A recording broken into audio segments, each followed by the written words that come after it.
One of my favorite moments in television was the pilot episode of Arrested Development. Lucille Bluth, the totally out-of-touch matriarch, is complaining about a gay boat protest disrupting her soon-to-be arrested husband's retirement party. She says, "Everything they do is so dramatic and flamboyant, it makes me want to set myself on fire."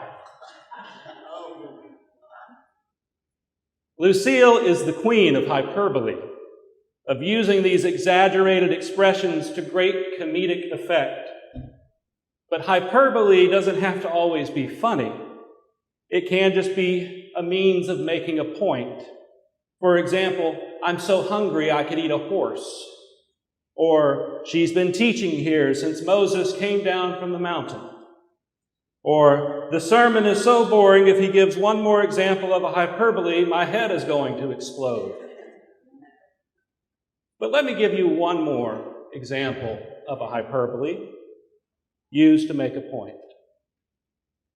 "Whoever comes to me and does not hate father and mother, wife and children, brothers and sisters, yes, and even life itself, cannot be my disciple." Jesus' use of hyperbole throughout the Gospels can create a dissonance for modern readers, especially when read in a church service where we often labor under the presumption that everything said here is the most serious thing that has ever been said.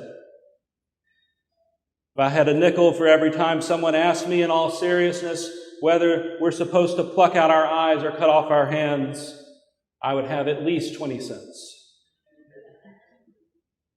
And today's reading is no different. Jesus is using hyperbole to make a point.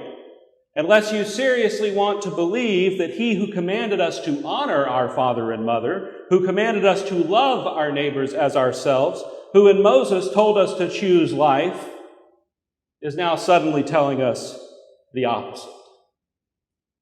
No, Jesus is not telling us to hate our families or even our lives. He's making a point.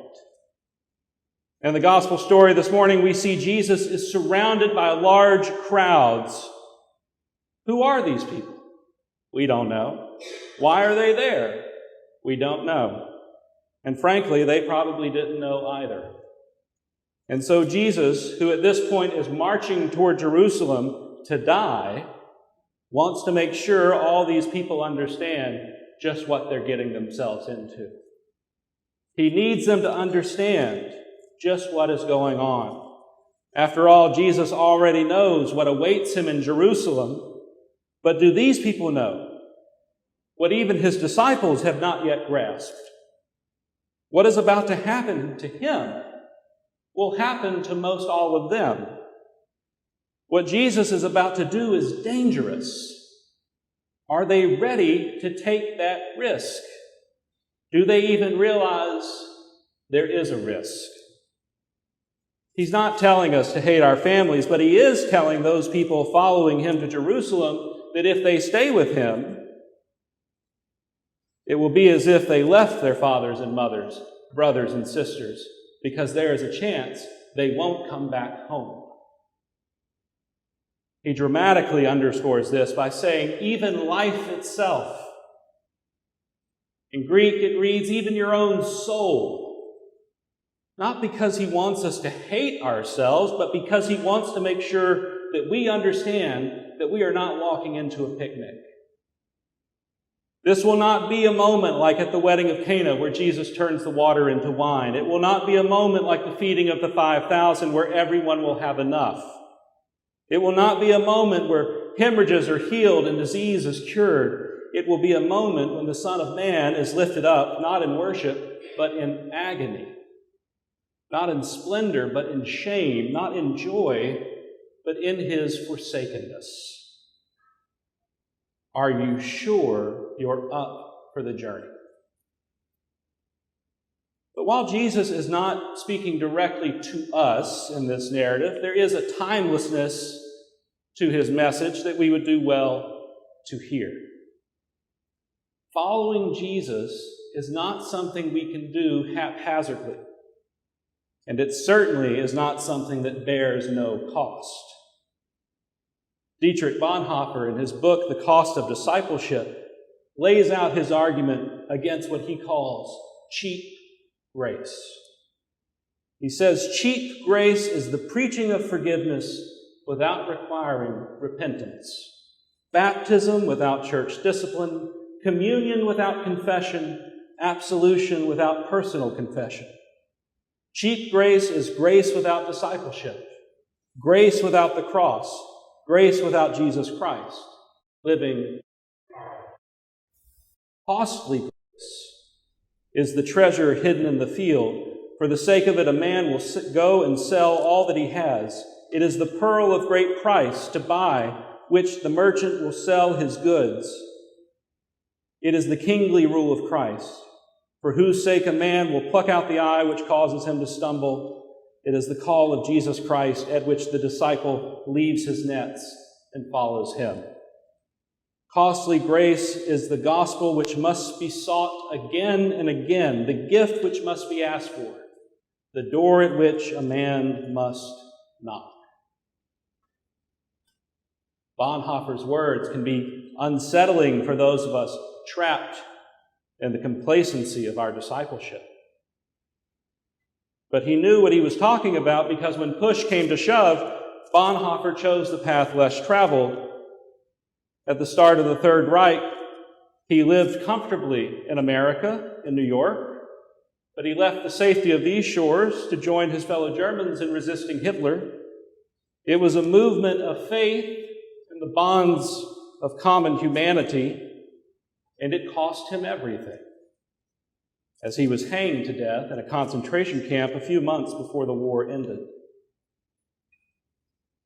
He bore his cross. Can we bear ours? The church in America has been marked with a life of relative ease. We are fortunate. But how have we used our good fortune? Have we marked our time of relative ease with an increase of discipleship, of faith, of piety? I regret to say we have seldom done so. The last century of Christianity on this continent has been marked by an inflated institutional importance and waning community involvement. Christians today seem more eager to battle in contrived culture wars perpetrated by mountebanks and charlatans looking to line their pockets with tithes and offerings.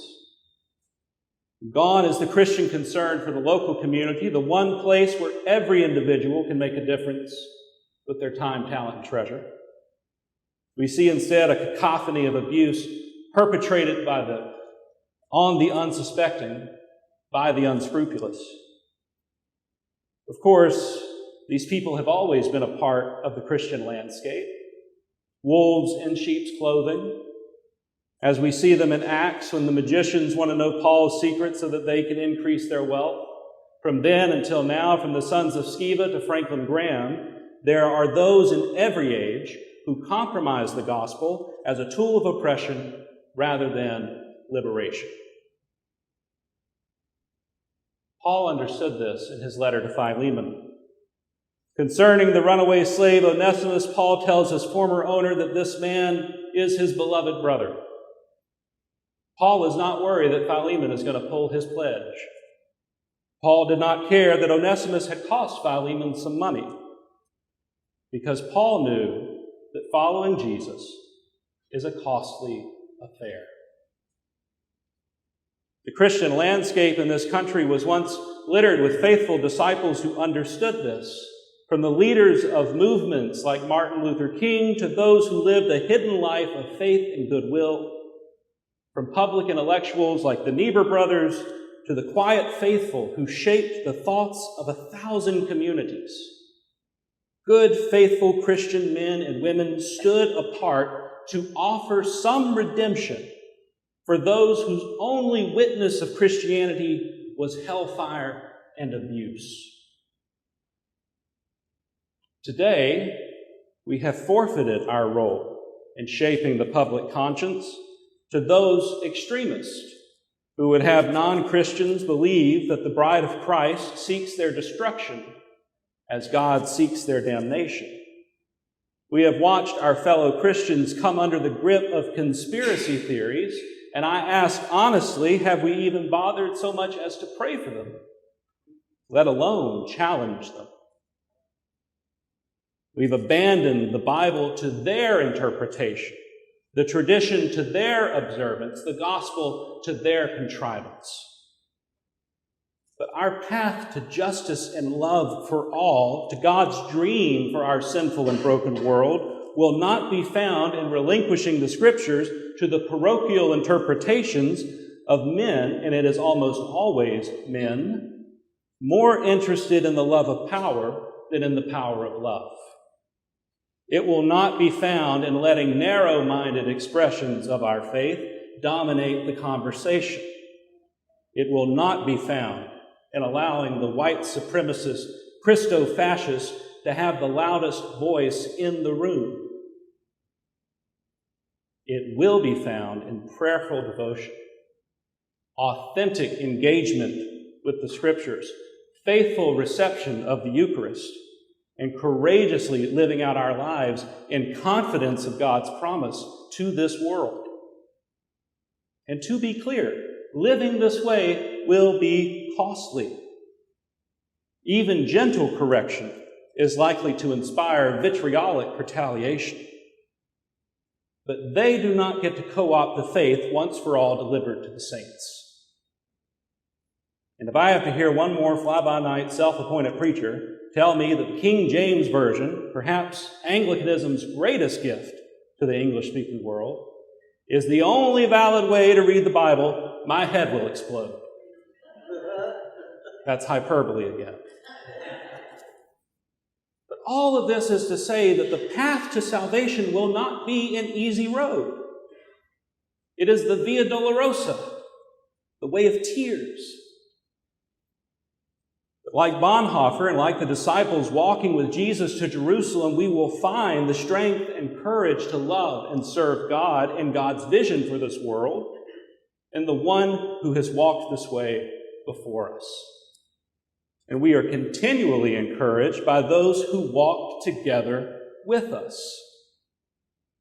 The path will challenge us at every step, and we may never see success in our lifetimes.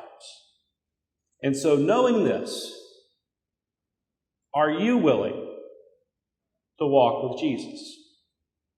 Are you willing to be called a disciple? Are you ready to take up your cross and follow him? Because while a metaphor, it's not optional. Amen.